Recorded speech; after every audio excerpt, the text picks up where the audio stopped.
Today I'm going to show you how to boost your hand function using an everyday object I found in my junk drawer, playing cards.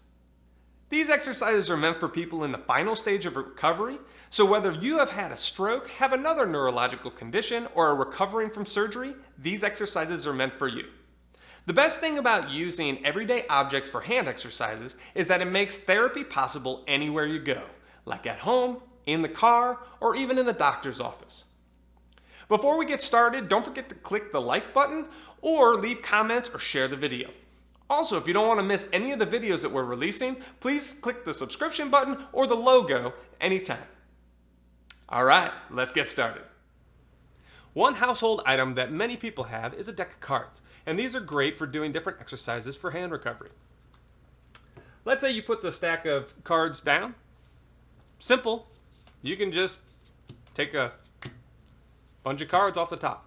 Now you're working on different types of grasp, moving your fingers, working on dexterity, etc. Repetitive. You're also working on some of the arm positioning as well, simultaneously.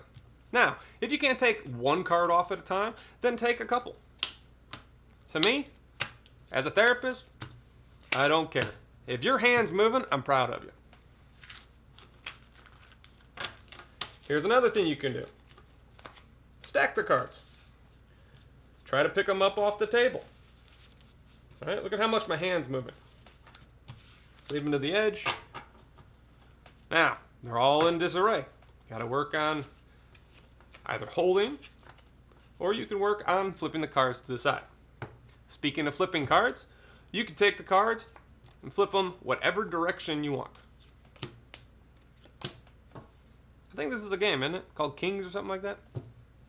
Anyways, another thing you can do with a deck of cards is you can flip them over once they're on the table.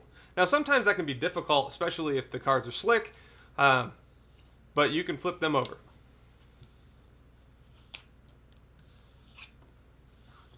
If you can't flip them over just on top of here, you could sweep it to the edge and flip it. Turn it, flip it. I had one lady that said that while she was waiting for dinner, she would just do this. But by the end of 10, 15 minutes, she'd done hundreds of repetitions. And that's the point. The more you do, the better you're going to be. Another thing you can do is engage in a card game. So let's say you want to play poker. You're going to be a dealer. Or somebody's going to deal to you. You got to work on picking your cards up. You can practice holding them. Or you can hold them with maybe your unaffected arm and start pulling them off.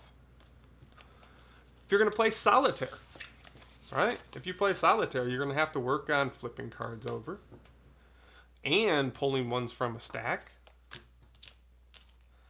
Or what is it, 3 at a time? Another thing you can do is sort the cards into different suits. So you're working on a little bit of cognition, you're working on flipping cards over, you're working on arm movement and grasp and sustaining, release, etc. So, start. Queen. Queen of diamonds, cool. Oh, and there's a heart. Another diamond. A spade.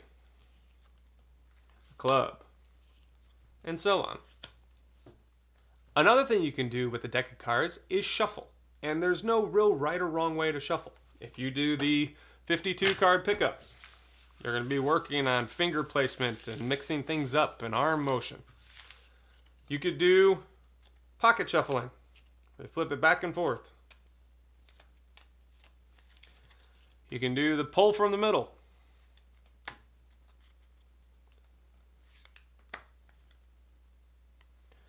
You can do flip.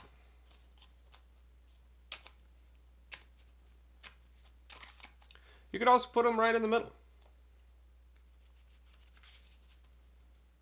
One last thing you can do involving a deck of cards is slide paper clips on and off of them. So if you have a few paper clips sitting around, take one card and work on putting the paper clip on.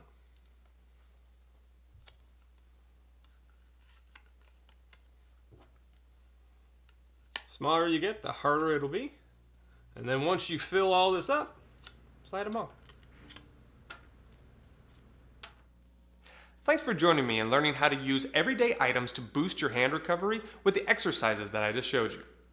If you like this video, don't forget to click the like button, leave us comments, or share the video with your family and friends. And don't forget to subscribe to our YouTube channel if you don't want to miss any of the videos that we're releasing. We hope that you are well on your way to recovery, and we're going to keep making resources to help you on your journey. Because with Saebo, there is no plateau in sight.